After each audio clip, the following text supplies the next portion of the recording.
everyone, welcome to my YouTube channel English Nagar. I am Rohit Kumar. I am Rohit Kumar. Welcome to my YouTube channel English Nagar. आज मैं आपके लिए बहुत ही important चीज़ लेकर आया हूँ और वो क्या है, सेंटेंस फ्रेमिंग। सेंटेंस फ्रेमिंग बहुत सारे स्टूडेंट्स का सवाल था कि सर सेंटेंस फ्रेमिंग सिखाइए, सेंटेंस फ्रेम करना नहीं आता। तो देखिएगा, इसमें मैंने लिखा है एक बच्चा है। तो बहुत सारे स्टूडेंट्स क्या करते हैं, सेंटेंस इस प्रकार बनाते हैं। इसके लिए इस प्रकार ए चाइल्ड इज, तो सेंटेंस इस प्रकार से नहीं बनते। ये रूल है हिंदी का, हिंदी इस प्रकार से नहीं चलती। तो आपके लिए जो है इसमें ढूंढना पड़ेगा सब्जेक्ट तो इसमें है, मगर ये सब्जेक्ट नॉन डूअर जो है नॉन डूअर है, डूअर नहीं है, ये काम नहीं कर रहा है। तो आपके लिए ये वाक्य इस प्रकार बनाने चाहिए, जैसे मान लीजिए ये उल्टे चलते हैं, इधर से इधर के लिए, ये जो है इंग्लिश इधर से इधर के लिए चलती है। तो देखिएगा ये किस प्रकार से बनेगा। तो इसके लिए आपने पढ़ा होगा कि जिनमें सब्जेक्ट नहीं होता है, सब्जेक्ट का अभाव होता है, तो वह वाक्य हम देयर से शुरू करते हैं। तो देयर से ये वाक्य बनेगा। तो देखिएगा ये देयर से किस प्रकार बनेगा। तो देखिएगा मैं आपके लिए बता रहा हूँ। तो देखिएगा एक बच्चा, देखिएगा इसके लिए इस प्रकार लिखिएगा। देखिए है कि अंग्रेजी क्या हो गई, इज, बच्चा की अंग्रेजी क्या हो गई, चाइल्ड। फिर एक अंग्रेजी क्या हो गई, ए। तो आपके लिए इसके लिए इस प्रकार से बनाना पड़ेगा। देखिएगा इज को सबसे पहले लाकर रखते हैं, पहले लेंगे देयर, फिर इसके बाद लेंगे एज, फिर लेंगे a child, there is a child. देखिएगा कितना इजी है, बन गया। तो आपके लिए यह इसी प्रकार से बनाना होगा। तो देखिएगा यह एक किताब है, ये किताब है, तो ये भी इस प्रकार से बनेगा। तो पहले इसकी अंग्रेजी इज हो गई, फिर इसकी अंग्रेजी बुक हो गई, फिर इसकी अंग्रेजी ये हो गई।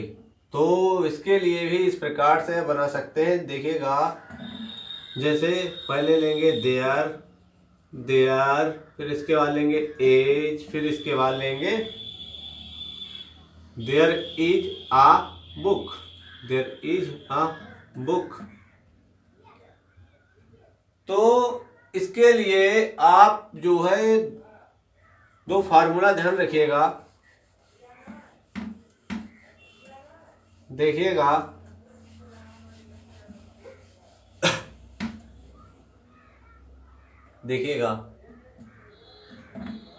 सबसे पहले क्या सेंटेंस में आपके लिए ढूंढना है, देयर पहले लगाएंगे। सबसे पहले ऐसे सेंटेंस में देयर लगाएंगे, फिर प्लस इज आर एम, फिर इसके बाद लगाएंगे जो है सब्जेक्ट, फिर इसके बाद लगाएंगे जो है B1, फिर इसके बाद लगाएंगे अदर वर्ड। अगर B1 है तो लगाएंगे, नहीं है तो अदर, जो सब्जेक्ट के बाद अदर वर्ड ही लगा देंगे। तो ये था प्रेजेंट वाला। पास्ट के लिए भी is are am present, was were past. तो पास्ट के लिए भी याद रख लीजिएगा, there plus was plus were plus was were plus subject और प्लस B1 और प्लस अदर वर्ड। तो इसके इनके लिए आप लिख लीजिएगा, अगर आप लिख सकते हैं तो मैंने आपके लिए अभी ये नहीं बताया कि इज आर एम कहाँ लगाते हैं। तो इज का प्रयोग सिंगुलर सब्जेक्ट के साथ करते हैं। इज का प्रयोग सिंगुलर सब्जेक्ट के साथ करेंगे, सिंगुलर सब्जेक्ट के साथ इज, और प्लूरल सब्जेक्ट के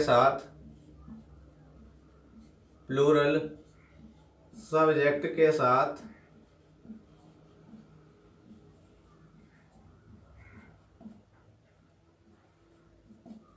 आर का प्रयोग करेंगे, और आई के साथ एम का प्रयोग करेंगे, एम का प्रयोग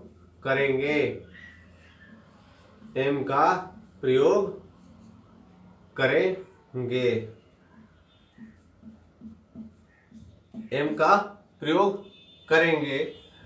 तो उम्मीद है कि आपके लिए समझ आ रहा होगा। ये तो था प्रेजेंट वाला, पास्ट वाला भी देख लीजिएगा। पास्ट में देखिएगा जो है आई के साथ वाज, सिंगुलर सब्जेक्ट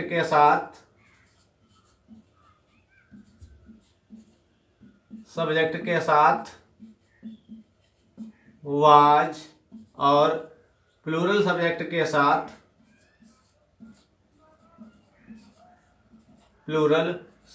के साथ वर का प्रयोग करेंगे।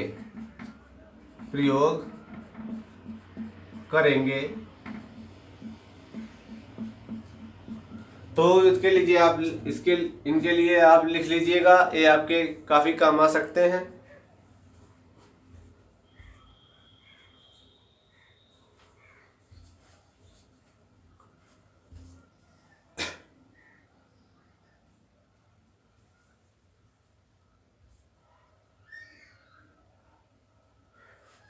तो उम्मीद है आप लोगों ने लिख लिया होगा। अगर लिख लिया है तो इसके लिए मैं मिटा रहा हूं।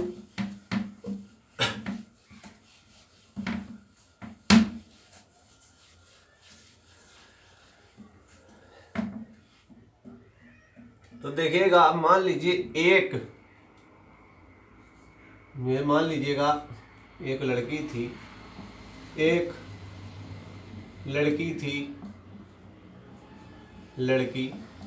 थी। तो इसके लिए आपके लिए किस प्रकार सेंटेंस फ्रेम करके बनाना है, तो इसके लिए आप देखिएगा, यहाँ पर वाज लिख लिया, यहाँ पर वाज लिख लिया, फिर यहाँ पर ए लिख लिया, फिर यहाँ पर घर लिख लिया, फिर बचा क्या,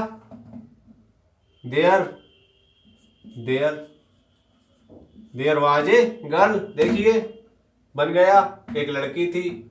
अब एक लड़का था, देख लीजिएगा, एक लड़का था। तो इसके लिए भी इस प्रकार देख लीजिएगा, यहाँ पर आ गई वाज, यहाँ पर आ गई ए, और यहाँ पर आ गई वाई, फिर यहाँ पर आ गई there, THERE, there was a Y. तो उम्मीद है कि ये तो आपके लिए समझ आ गया होगा। तो एक बार आप इसके प्लूरल भी देख लीजिएगा कि प्लूरल वाले कैसे बनते हैं, भर का प्रयोग कैसे करते हैं। तो जैसे बहुत से लड़के थे, बहुत से छात्र थे, मान लीजिए छात्र थे, बहुत से छात्र थे। तो इसके लिए भी देखिए था, एक ही अंग्रेजी क्या होती है, वर, ठीक, अंग्रेजी क्या होती है, वर, और फिर ए, फिर इसके बाद बहुत से, many, there a, were a, many students, students छात्र की देख लिए, स्टूडेंट्स मैनी स्टूडेंट्स। तो यहां पर आ गया देयर। तो देखिए, देख लीजिएगा, ये उल्टा चलता है तो हिंदी सीधी चलती है और इंग्लिश उल्टी चलती है। तो आप जो है इंग्लिश के सेंटेंस इसी प्रकार फ्रेम करेंगे। देख लीजिएगा एक और सेंटेंस, लड़कियां लड़कियां थीं, लड़कियां थीं। जैसे मान लीजिएगा थीं, वर, फिर मैनी, वर, लड़कियां थीं, ए गर्ल्स, ए गर्ल्स, ए गर्ल्स। फिर यहाँ पर देयर। तो देख लीजिएगा ये इस प्रकार से फ्रेम होते हैं। तो मैं आपके लिए कुछ एक सेंटेंस बनाकर दिखा रहा हूँ जिससे कि आपका कंफ्यूजन दूर हो जाए। देख लीजिएगा, पेड़ पर पेड़ पर पेड़ पर एक चिड़िया है, पेड़ पर एक चिड़िया है। तो देख लीजिएगा, पेड़ पर एक चिड़िया है। तो देखिएगा, है की अंग्रेजी क्या होती है, ए। चिड़िया अंग्रेजी क्या होती है, वर्ड। फिर ए की अंग्रेजी ए, पर की अंग्रेजी ऑन, और पेड़ की अंग्रेजी ट्री।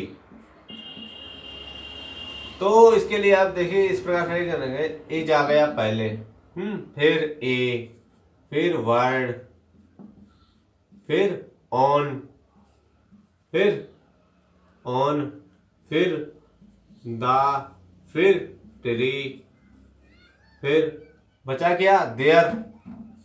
तो यहाँ पर आप देयर का ही प्रयोग करके ये सेंटेंस बनाएंगे। There is a bird on the tree, पेड़ पर चिड़िया है। तो ये तो था एक जो है इजारे वाला। एक बाजवर वाला भी देख लीजिएगा, जैसे मेरे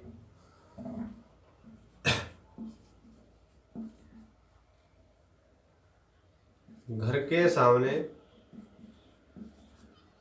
सामने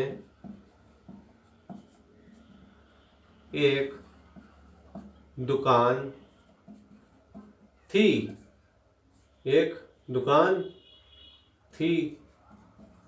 तो देख लीजिएगा, मेरे घर के सामने एक दुकान थी। तो मेरे घर की क्या हो गई, माई हाउस के सामने इन फ्रंट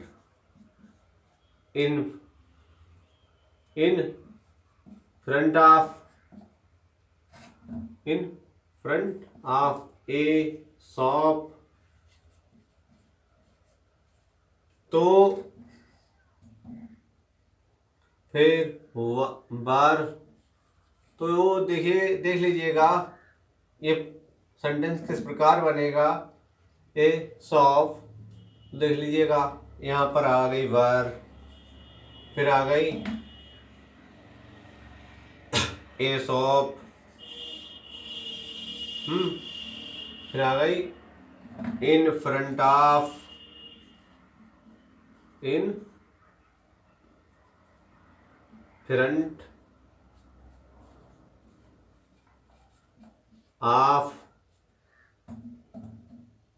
फिर आ गई माई हाउस,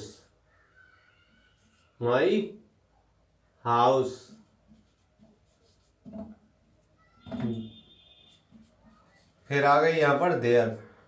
तो देखिएगा यहाँ पर वर नहीं, वॉच का प्रयोग होगा, सॉरी।